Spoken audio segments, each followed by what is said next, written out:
என்ன கோவாலே இந்த பழம் புளிக்கும், எட்டி எட்டி பார்த்தோம், வேலைக்கு ஆகாது, இது வேண்டாம் அப்படின்னு முடிவு பண்ணி சினிமா ஆசையை தூர போட்டுட்டு வேலையை பார்க்க போயிட்டியா? ஆனால் அதானே இல்லை. 2 விஷயம் என் மனசை போட்டு இடிச்சுக்கிட்டே இருந்ததுண்ணே. அதாவதுண்ணே, நாளை நமக்கு தான் அப்படிங்கிற நம்பிக்கை இருந்ததுண்ணே. நாளை நமதே, இந்த நாளும் நமதே, நாளை நமதே, இந்த நாளும் நமதே,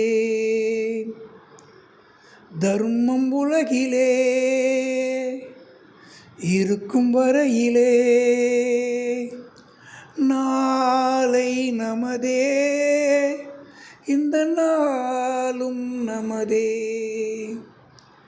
காலங்கள் என்னும் சோலைகள் மலர்ந்து காய்கனியாகும், நமக்கென வளர்ந்து நாளை நமதே, இந்த நாளும் நமதே. இந்த கோவால பாட்டாக படிச்சுட்டு இந்த கமலஹாசன் ஒரு படத்தில் பண்ணுவார், அன்புடன் என்ன எழுதும் கடிதம் அப்படின்னு. மனிதர் உணர்ந்து கொள்ள மனித காதல் அல்ல, அதையும் தாண்டி புனிதமானது. அந்த மாதிரி பாட்டாக படிக்கிற.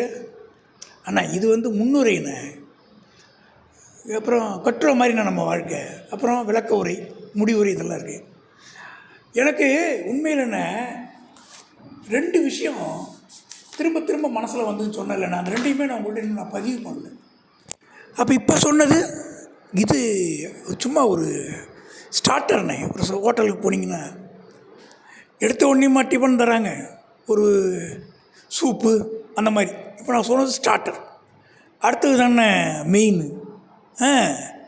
சொல்லு, என்ன சொல்ல போகிற அண்ணே? ராபர்ட் ப்ரூஸ்னு ஒருத்தர்ண்ணே, ஸ்காட்லாந்து மன்னர்ண்ணே. இங்கிலாந்து படையெடுத்து அவர் ஜெயிச்சிருச்சுண்ணே. மனவேதனையில் ஒரு குகையில் இருக்கார்.